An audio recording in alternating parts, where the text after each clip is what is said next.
একটি কবিতা লেখা হবে, তার জন্য অপেক্ষার উত্তেজনা নিয়ে লক্ষ লক্ষ উন্মুক্ত অধীর ব্যাকুল বিদ্রোহী শ্রোতা বসে আছে ভোর থেকে জনসমুদ্রের উদ্যান সৈকতে। কখন আসবে কবি, কখন আসবে কবি?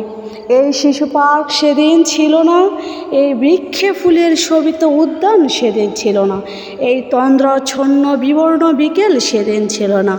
তাহলে কেমন ছিল শিশু পার্কে, ব্রেঞ্চে, বৃক্ষে, ফুলের বাগানে, ঢেকে দেয় ঢাকা হৃদয় মাঠখানে? জানি সেদিনের সব স্মৃতি মুছে দিতে হয়েছে উদ্যত কালো হাত। তাই দেখি কবিহীন এই বিমুখ প্রান্তরে আজ কবির বিরুদ্ধে কবি, মাঠের বিরুদ্ধে মাঠ, বিকেলের বিরুদ্ধে বিকেল, উদ্যানের বিরুদ্ধে উদ্যান, মার্চের বিরুদ্ধে মার্চ।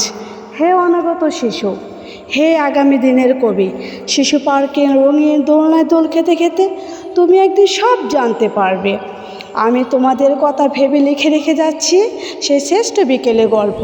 সেদিন এই উদ্যানের রূপ ছিল পূর্ণতর, না পার্ক, না ফুলের বাগান, এসবের কিছুই ছিল না।